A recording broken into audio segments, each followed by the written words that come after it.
Alô, a paz do Senhor, meus queridos irmãos. Hoje nós vamos falar a respeito dos dons do Espírito Santo e o fruto. Os dons e o fruto.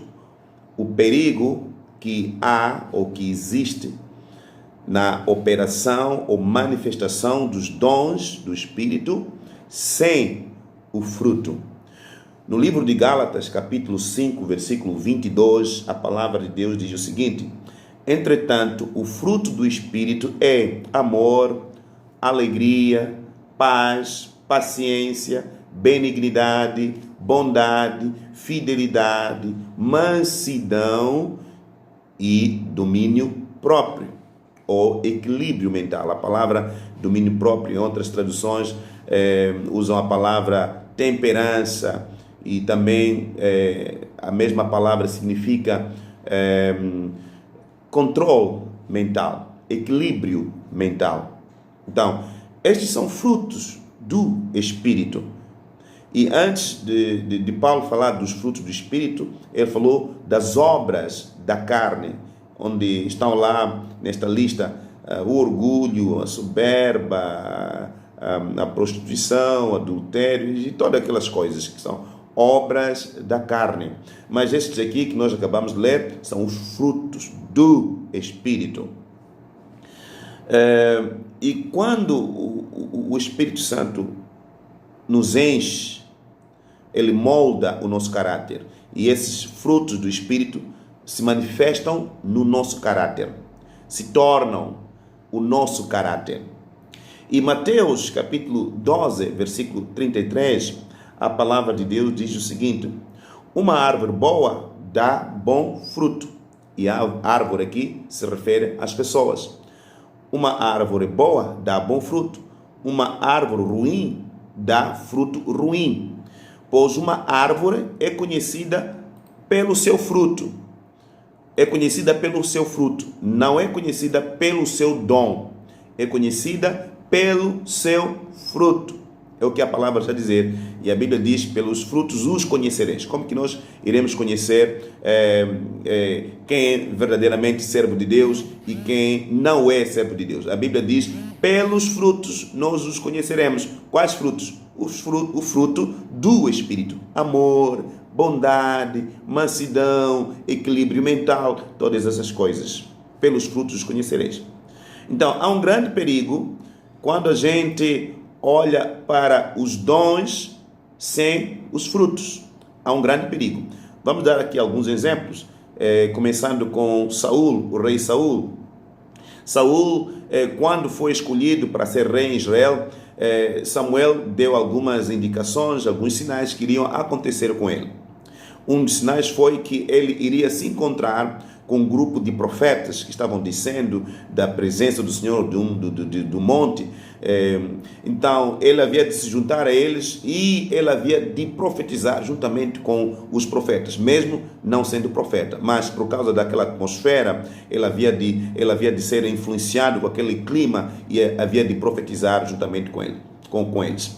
Isso está em 1 Samuel capítulo 10, versículo 6 a versículo 10, diz assim: e o Espírito do Senhor se apoderará de ti e profetizarás com eles e te mudarás em outro homem. E versículo 10, li versículo 6, agora vou ler o versículo 10. E chegando eles ao outeiro, eis que um rancho de profetas lhes saiu ao encontro, e o Espírito de Deus se apoderou dele e profetizou no meio deles. E no capítulo 16, versículo 14, aqui Saul já havia perdido a graça. E a Bíblia diz o seguinte, né? E o Espírito do Senhor, isso é em 1 Samuel 16, versículo 14. E o Espírito do Senhor se retirou de Saul e o assombrava um espírito mau. Vamos parar por aí. O assombrava um espírito mau. O Espírito do Senhor já havia abandonado a Saul, então um espírito mau começou a lhe atormentar. E isso começou a afetar o caráter de Saul.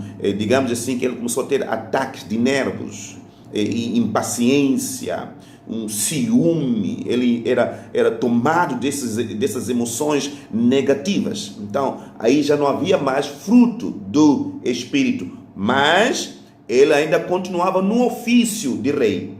Ele ainda era rei, ainda estava naquela posição de rei, mas o Espírito Santo não estava mais nele. Como é que nós sabemos disso? O fruto já não se manifestava. Não havia nele fruto do Espírito. Então, devemos prestar atenção ao fruto, não à posição, ao ofício que o ministro possui. Podemos ser apóstolos, profetas, pastores, evangelistas ou mestres, mas sem o fruto do Espírito. Mesmo assim, permanecendo no ofício. Muito cuidado com isso. Então, a Bíblia diz mais, no capítulo 18, no versículo 10, diz assim: e aconteceu a outro dia que o espírito mau se apoderou de Saul e profetizava no meio da casa. Ele foi apoderado, foi possuído por um espírito mau e estava profetizando. Ele profetizou, mas sob influência do espírito mau. Então vamos ver o fruto disso, o fruto disso aí. E diz assim: e Davi tangia a harpa com a sua mão, como de dia em dia. E depois diz: Saul, porém, tinha na mão uma lança. Saul estava profetizando e tinha uma lança para picar, para lançar contra Davi. Então, isso significa o quê? Significa que existem pessoas que estão a profetizar, mas tem algo na mão, digamos figuradamente, tem algo que fere, que machuca, algo que destrói. Há pessoas que estão profetizando, mas estão a destruir vidas, estão a destruir famílias, estão a destruir lares, estão a destruir casamentos, estão a machucar as ovelhas estão com medo, mas estão a profetizar. Então, muito cuidado com isso. Vamos continuar. No versículo 11 diz assim: e Saul atirou a lança, dizendo: encravarei a Davi na parede. Porém, Davi se desviou dele por 2 vezes. Então, ele tinha essa intenção: eu vou matar Davi, eu vou lhe fazer isso. Mas estava a profetizar. Há pessoas que estão a profetizar, mas sem o fruto do Espírito, com ódio no coração, com soberba no coração, com inveja, com raiva. Então, muito cuidado com isso.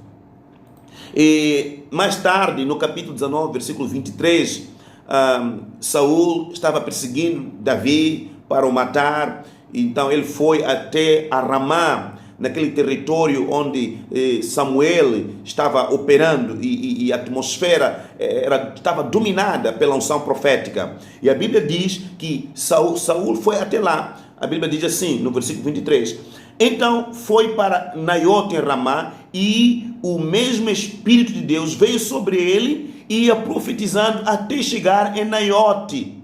Então, Saul foi tomado com aquela presença de Deus, aquela unção profética, e ele foi profetizando até chegar em Ramá, em Naiote, lá em Ramá, onde estava o profeta Samuel. E no versículo 24 diz o seguinte: e ele também despiu as suas vestes.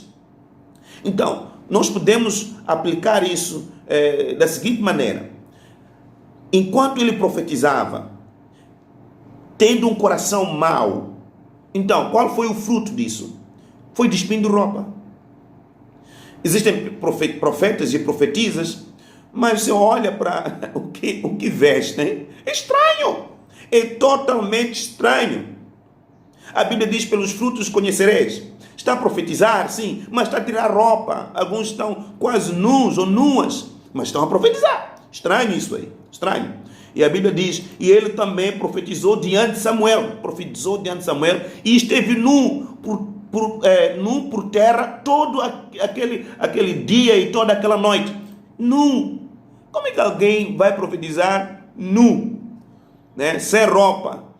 E isso era porque o coração era mau.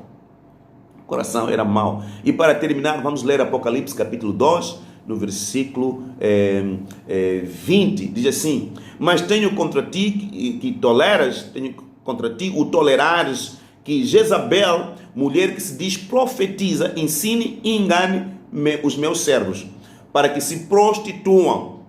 Veja só, tinha uma mulher aqui que Jesus chamou de Jezabel. Ela aparentemente tinha um ministério profético, ela ministrava profeticamente na vida das pessoas, e a igreja tolerava isso. Só que o fruto disso, qual era o fruto? Começou a desencaminhar as pessoas para a prostituição. Então presta atenção aí. As pessoas estão a profetizar, mas estão a fornicar. As pessoas estão a profetizar, mas estão adulterando. Então muito cuidado aí. A Bíblia diz, pelos frutos os conhecereis. Muito cuidado quando os dons operam sem o fruto do Espírito. Eu espero que esse vídeo tenha lhe abençoado e espero vê-lo no próximo vídeo. Deus abençoe e até lá.